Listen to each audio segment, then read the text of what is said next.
Non, je ne me souviens plus du nom du bal perdu. Ce dont je me souviens, c'est de ces amoureux qui ne regardaient rien autour d'eux. Bonjour, bienvenue à Avignon, Démo de minuit 2018 avec un mot à mot qui commence aujourd'hui avec Nino Lenné et François Chéniaud, Romances Inciertos, un autre Orlando. Messieurs, merci d'inaugurer notre saison Avignon 2018 Démo de minuit. Je voulais vous proposer, puisque c'est un mot à mot, 3 qualificatifs qui me semblent correspondre peut-être à votre spectacle, 3 qualificatifs qui qualifient Démo de minuit. Le premier est métis. Qu'en faites-vous, Nino Lenné? Effectivement, oui, ça résonne avec nos échanges qu'on a eus avec François pendant cette création. Je crois que c'est un mot qui pourrait qualifier notre approche à la fois musicale et chorégraphique, de trouver des points de croisement, des points de dialogue. On pourrait parler de métissage dans les arrangements musicaux, par exemple. Mais aussi dans une approche plus transversale de la forme, où on est au croisement entre un concert et un spectacle chorégraphique. Et je crois qu'avec François, c'était très important de vraiment trouver un équilibre où qu'aucune forme ne prenne le dessus sur l'autre, en fait. Qu'on reste toujours dans ce point d'équilibre et de circulation du dialogue. Oui, c'est vrai que cette qualificatif métis ou cette opération de métissage, elle nous a intéressés et pour nous dans la construction du spectacle, mais aussi comme un angle avec lequel regarder par exemple l'histoire de l'art et de se rendre compte que en fait on pouvait activement métisser des matériaux qui sembleraient a priori éloignés les uns des autres ou bien créer des croisements, mais qu'aussi dans certaines formes constituées qu'on pourrait croire closes sur elles-mêmes, pures entre guillemets, qu'en fait elles-mêmes sont produits de métissage. Et que... Elles débordent. Comment? Elles débordent. Oui, ou plutôt qu'elles sont impures dans le sens qu'elles, très souvent, elles sont elles-mêmes le fruit de dialogue, de circulation, d'aller-retour, d'appropriation, d'imitation. Et que via cet angle qu'on a choisi, ça nous a permis aussi d'avoir un peu cette loupe sur ces processus-là. Le deuxième qualificatif, c'est radical. Seriez-vous radical ou votre spectacle est-il radical? Radical, ça dépend. Radical, si on pense aux racines, il y a évidemment, c'est comme un peu c'est une pièce qui est à la fois très actuelle, très dans un pur présent, parce qu'elle est, et en même temps qui s'enracine. Donc dans le sens avec. Pourrait dire mettre le mot ici histoire, parce que vous avez fait un travail sur l'histoire assez exceptionnel. Donc dans ce sens-là, je pense qu'elle est très radicale avec des racines qui s'abreuvent largement. Le troisième mot, c'est réjouissant. Réjouissant, on l'espère déjà, que notre spectacle le soit pour les spectateurs. Je rattacherai le mot réjouissant peut-être à solaire, et il y a quelque chose comme ça qui traverse le spectacle, qui passe de l'ombre à la lumière, et dans la construction par acte, on a effectivement une sorte de paroxysme au centre, avec un acte 2 qui est qui irradie par le personnage, par l'apparition de ce personnage. Et on espère que les rayons iront jusqu'au public. On va regarder tout de suite un extrait de votre spectacle qu'on va décortiquer. Un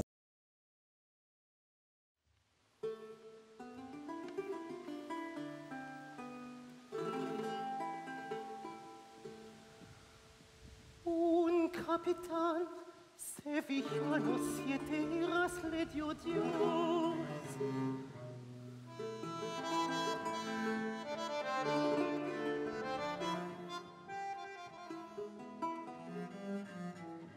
Y tuvo la mala suerte que ninguna fue varón.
Il y a presque deux mots que je voudrais opposer maintenant. C'est le mot travestissement et c'est le mot sérieux.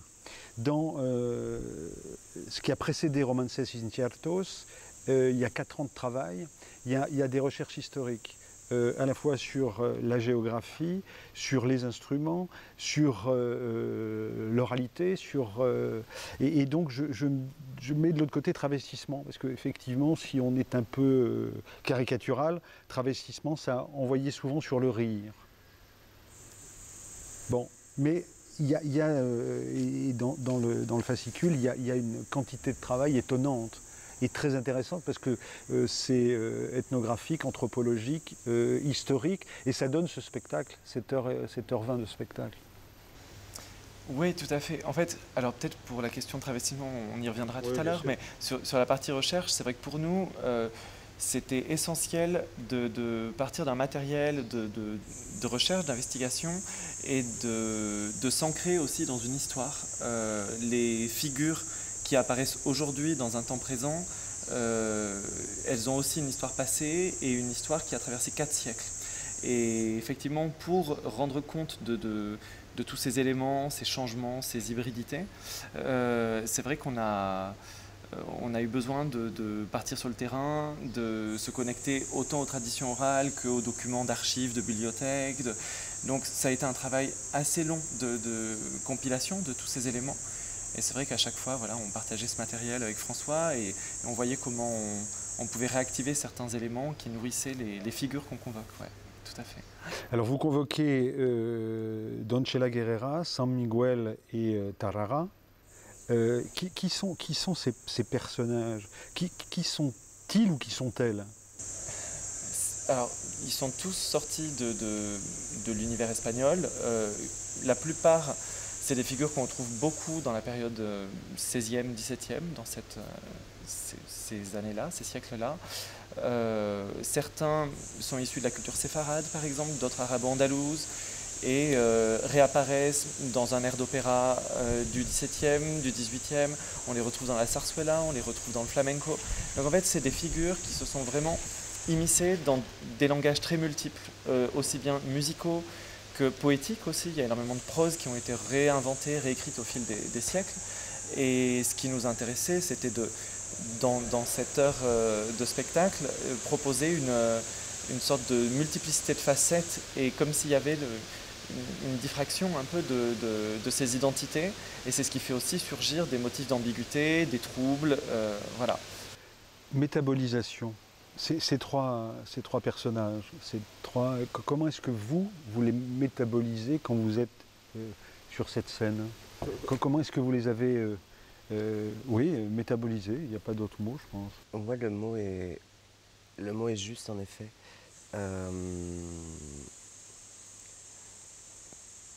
C'est vrai que pour moi, la spécificité de ce travail, c'est que il y a effectivement ce faisceau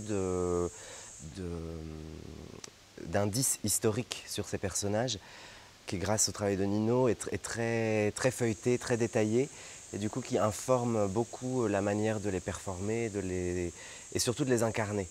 Et ça, c'est aussi quelque chose qui est un peu nouveau pour moi sur scène. J'ai beaucoup travaillé sur créer des dispositifs qui permettent de transformer l'expérience de soi, l'expérience du corps, mais souvent de manière ou plus abstraite ou plus purement physique. Et là, il y a vraiment un travail d'incarnation de ces figures archétypales d'une certaine manière. Par rapport à ce que vous venez de dire, un mot qui est contrainte. Dans les spectacles précédents, vous vous imposiez soit d'être suspendu, soit d'autres contraintes théâtrales. Cette fois-ci, il y a du chant, il y a los zacos, hein, les béquilles. Les échasses. Les échasses, les béquilles. Excellent. Eh ben, pardon. Oui, non, mais je pense que ça vaut pour les... Bon, donc les échasses, pardon. Donc là, il y a aussi des contraintes étonnantes. Échasse, le chant, le maquillage. Le mot qui pourrait venir là aussi, c'est la perfection. Et là, je reviendrai à l'idée du travestissement. C'est-à-dire, est-ce qu'il faut être parfait dans le travestissement, ou qu'est-ce que cette perfection dit d'un non-travestissement, justement. Enfin, voilà. Mais d'abord la contrainte. En fait, c'est pas tant la contrainte, c'est-à-dire que c'est dans les 3 actes, avec Nino, on a travaillé effectivement à établir un rapport au sol qui permette un type d'équilibre ou de déséquilibre. Pointe, hein, par exemple. Les pointes, les échasses, les talons, et qui ne sont pas une contrainte comme on s'attacherait un bras à un arbre et qu'ensuite on peut plus bouger. C'est plutôt une manière de s'élever, d'aspirer à une forme de spiritualité, à une forme de séduction, à une forme d'élégance, à une forme de rapport à l'histoire pour les pointes, à l'histoire de la danse, à une forme d'effort, de sacrifice parfois. Mais c'est dans le but de faire advenir ces figures archétypales-là, ces incarnations-là, via quelque chose, c'est vrai, qui est contraignant dans le sens de quel je ne peux pas échapper à la situation. C'est-à-dire que les échasses, il n'y a pas d'autre moyen que d'être dans un balancier constant. Et donc, dans ce sens-là, effectivement, les échasses induisent mon rythme, induisent ma posture. Mais c'est plus un devenir qu'une contrainte sèche, quoi, stérile. Nino Lenné, l'idée de la perfection, et ce que je disais du maquillage, de l'après, de cette façon de se préparer, ou de la posture. Je crois que c'est pas tant la perfection, on a surtout un sens du détail, que ce soit François ou moi, dans l'approche de scénique, visuelle, ou quand on parle du maquillage, des costumes par exemple, chaque élément peut faire du sens effectivement. On a travaillé par exemple sur les broderies des châles, on a fait broder des châles avec des motifs qu'on a choisis, etc. Tout ça fait écho à l'histoire de ces personnages. Mais je crois qu'après, la question de la fragilité, de l'accident, de la fébrilité et aussi d'un état parfois proche d'une forme de transe ou d'un état parallèle, c'est des choses qui sont constitutives du spectacle. Et même si le point de départ, on essaie qu'il soit le plus précis et parfait visuellement, on est tout à fait ouvert à recevoir les accidents et à nourrir le personnage de ce... Nourrir le personnage, dualité. Pour vous, François Chéniaud, est-ce que dans les postures, dans les attitudes qui sont imposées par les différentes manières que vous avez d'être sur scène, est-ce qu'il y a quelque chose qui est de l'ordre du masculin, est-ce qu'il y a quelque chose qui est de l'ordre du féminin, ou est-ce que c'est vraiment indifférencié dans la manière dont le corps a à le jouer ou a à l'incarner? Oh là, c'est un débat. Un débat difficile parce qu'on ne sait jamais trop de quoi on parle quand il s'agit de ça. Mais je pense que ces figures nous ont intéressés pour aussi les détails et la matérialité de certaines de leurs expressions. Les mots qu'elles emploient, les mélodies qu'elles fredonnent, les vulnérabilités auxquelles elles consentent. Plus qu'une sorte de pourcentage, de dosage, de qu'est-ce qui serait mâle, qu'est-ce qui serait femelle, qu'est-ce qui serait masculin, féminin. C'est-à-dire que l'enjeu de ce spectacle, il est ailleurs et il est incertos dans ce sens-là. C'est il se situe plus dans l'intensité de l'idéalisme, que ce soit la demoiselle guerrière ou que ce soit le San Miguel. C'est plus l'intensité de ces aspirations-là, plus qu'un dosage sur le spectre entre le masculin et le féminin, je dirais. Juste pour compléter, mais ce qui nous a vraiment touchés dans ces personnages, c'est qu'ils sont tous dans un entre-deux et une forme d'indécision. Et cette indécision, elle est parfois vecteur d'inconfort ou au contraire d'idéalisme, mais elle est très inspirante pour nous aussi au plateau. Et c'est une addition qui permet de faire la guerre dans certains cas, hein. C'est le premier tableau. Et quand je vous entends, après avoir vu le spectacle, je trouve qu'il y a quelque chose qui sourd du spectacle, qui est le mot désir. Qu'est-ce que c'est que ce désir que vous portez l'un et l'autre? Et c'est lequel? Mais il y a quelque chose là qui... tout à l'heure on parlait de spiritualité ou à un moment on évoquait ça, c'est quelque chose de l'ordre de l'élévation. Mais pour accéder à quoi? si tant est qu'il faille y accéder. Bah, on revient toujours à cette incertitude dont on parlait tout à l'heure, c'est que je ne sais même pas si... On n'en a pas beaucoup parlé avec François par rapport à ça, de savoir qu'est-ce qu'on visait l'un ou l'autre, s'il y a spiritualité, érotisme, désir, mais je crois qu'on n'a pas besoin de l'identifier ou de le cerner, de le définir, c'est plutôt quelque chose qui tendrait à un idéal et effectivement, enfin, désir me rattache à aussi une forme d'érotisme et je crois que la sensualité, il y a des éléments aussi voluptueux peut-être dans la manière d'interpréter ces chansons. Je pense aussi aux musiciens. C'est vrai que moi ça fait des années que je travaille par exemple avec Daniel Zapico et la manière dont il a de jouer du théorbe avec des inclinaisons de cou, de tête, des lumières très douces et ça peut rappeler certaines peintures baroques, il y a comme ça une sensualité qui magnifie ces images et en fait l'érotisme il passe autant dans le corps performé de François que dans le dialogue et les postures de ses musiciens. Le mot suivant, c'est référence. Dans vos textes de présentation, dans le titre Orlando, mais aussi Virginia Woolf, mais aussi Federico García Lorca. Pourquoi est-ce qu'il y a ces trois références-là?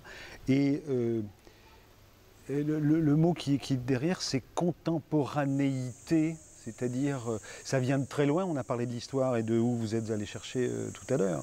Donc ça vient de très loin et ça existe depuis très longtemps, cette indécision. C'est bien ce que vous réussissez à prouver dans votre spectacle. Mais il y a quand même ces trois références-là qui sont des marqueurs. Complètement, oui.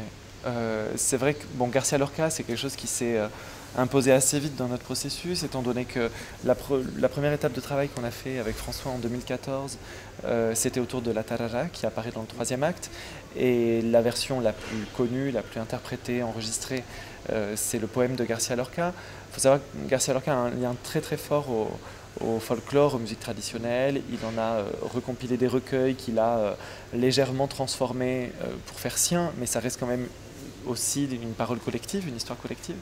Et il se trouve que sur la route de ces recherches, en s'intéressant aux motifs religieux qui sont quand même très présents aussi dans la culture espagnole, le San Miguel qui apparaît dans son Romancero Gitano, on a tout de suite flashé avec François en se disant que lui a mis en lumière l'androgynie et l'érotisme de cet archange, ce qui a fait aussi beaucoup parler à l'époque où il a publié son recueil.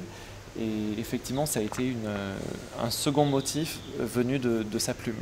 Donc, García Lorca, en fait, a été assez évident comme référence. L'Orlando, c'est plutôt quelque chose un peu plus parallèle et plus dans un second temps que ça s'est décidé. Le personnage de Virginia Woolf. Hein. Exactement, oui. L'Orlando de Virginia Woolf, qui dans le roman de Woolf, c'est un personnage qui vit 4 siècles et qui... Seulement, excusez du peu. Oui, exactement. Quoique. Non, en fait, ce personnage s'endort régulièrement et durant ses sommeils se réveille jamais exactement le même et notamment au bout de 2 siècles, il change de sexe. Il était homme, il se réveille femme. Et en plus, c'est un personnage qui aspire à écrire de la prose. Et comme il traverse 4 siècles, il se laisse influencer par la prose de chaque époque qu'il traverse. Et donc finalement, le poème qu'il a écrit tout au long de sa vie devient le reflet de 4 siècles de littérature. Donc c'est peut-être aussi à travers ce motif il y a à la fois le changement de genre dans son sommeil, mais aussi l'envie à travers une même chanson ou un même poème, avoir des reflets de chaque époque traversée. C'est un petit peu ce travail de compilation de textes, et finalement notre tarara ou la doncella guerrera qu'on a au début sur le premier acte, chaque strophe qu'on a utilisée, c'est un montage, donc on a des dialectes différents, on ressent, pour quelqu'un d'hispanophone, on ressent une fragmentation, comme ça, une traversée. Une feuille. Oui, un feuilleté, c'est ça. Vous voulez ajouter quelque chose? Oui, et aussi c'est vrai que le spectacle n'est évidemment pas du tout une adaptation C'est le vent. le fameux vent de Avignon. Et évidemment pas une adaptation du roman de Woolf, mais comme une espèce d'autre avatar. Mais pour nous, dans la construction du spectacle, un peu les moments où je m'éclipse hors des voûtes, hors de scène, pendant ces quelques minutes où les musiciens animent la scène. C'est un peu comme les sommeils d'Orlando dans Wolf, c'est-à-dire qu'après cette éclipse, je ressurgis sous des traits complètement différents, dans une autre région éventuellement, à une autre époque. Et ça nous a aussi donc encouragés sur la construction formelle un peu du travail. Deux ou trois mots pour terminer. Le premier, c'est, j'allais dire, presque récupération. L'idée du transgenre aujourd'hui, ça fait la une de tous les journaux qui s'occupent d'Avignon. Est-ce qu'il n'y a pas là un risque de porter quelque chose dans une goinfrerie du média ou des médias? C'est sûr qu'on était, évidemment, on est très, très heureux et très excités de faire partie de cette édition qui, avec ce focus sur le genre, permet de mettre en lumière des destins ou des figures ou des histoires ou des politiques qui peuvent avoir été oubliées ou ignorées ou maintenues dans l'ombre. Après, c'est aussi certain que c'est à double tranchant d'une certaine manière, à plein de niveaux. Pour notre spectacle très, disons, à un niveau micro, je dirais, sur le spectacle, en donnant un peu une lunette un peu trop simple sur le spectacle, comme si la seule clé de compréhension, ce serait le genre ou le transgenre.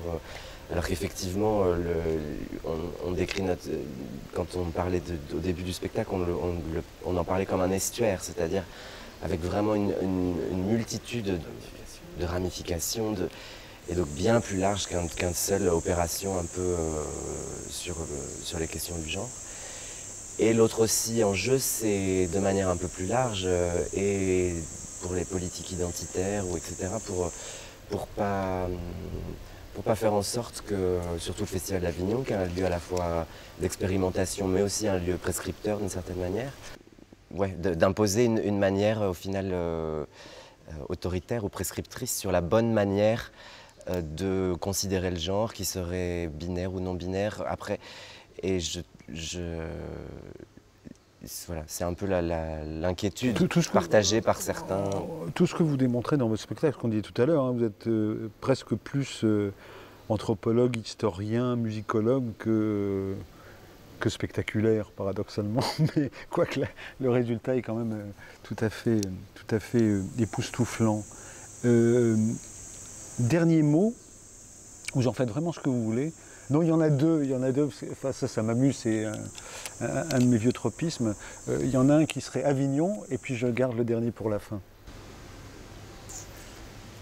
Avignon, bon. Moi je pensais à Avignon parce que hier, assistant au spectacle, il y a le vent, il y a un bruit supplémentaire, alors qu'on a une musique qui demande de l'attention, hein, qui suscite de l'attention. Il y a parfois des bruits extérieurs, etc. Est-ce que ça a de l'importance sur votre spectacle? Alors après, c'est vrai que quand on pense à Avignon, on ne pense pas spécialement au parasitage sonore qu'il peut y avoir, sachant que par exemple les cigales ou le bruit du vent dans les feuillages, c'est plutôt des choses inspirantes. Et jusqu'à présent, le vent s'est manifesté d'une telle manière, à l'instant il se lève, mais dans le spectacle, les deux premières représentations, on a plutôt été heureusement surpris puisqu'il s'est levé à des moments compatibles et ça donne plutôt un élan. Et d'ailleurs, les personnages qu'on évoque sont souvent en dialogue avec la nature. Il y a des éléments de nature aussi dans les tapisseries qui sont présents sur scène. Et du coup, c'est vrai que je crois que ce côté-là est plutôt séduisant. Mais pour nous, Avignon, c'était aussi un rêve de présenter cette forme-là ici, puisqu'on a commencé la première étape de travail avec François à Huesca, dans une chapelle historique. En Espagne. Oui, en Espagne, en Aragon. Et c'est vrai que très vite, on s'est rendu compte que ces figures qui elles-mêmes étaient nourries de l'histoire de ce pays pouvaient dialoguer avec des lieux de patrimoine, avec des contextes. Vous au cloître des Célestins, ouais. par exemple. Et le cloître des Célestins, c'est vrai qu'avec François, quand il a commencé à s'agir qu'on présenterait le spectacle ici, très vite, tous les deux, on rêvait, on a tous les deux des très beaux souvenirs dans d'autres spectacles qu'on a vus sur ce plateau. Et on avait très envie de se connecter à ces arbres, à ces arcades. Le dernier mot, c'est pour le fun. Ce serait souliers ou chaussures? Ah, le salaud!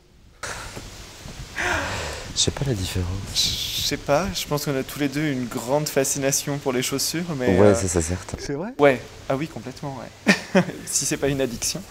Mais en termes, le terme soulier aux chaussures, je sais pas ce que ça nous évoque. Moi, Non, les j'utilise souliers, jamais le les mot chaussures, soulier. si vous voulez. Ouais, J'utilise jamais le mot soulier. Vous, Ah, vous dites quoi? Chaussures? chaussures. oui.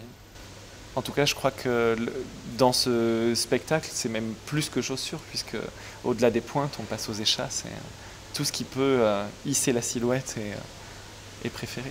C'est vrai. Messieurs, merci. Merci. Merci à vous. Non, je ne me souviens plus du nom du bal perdu.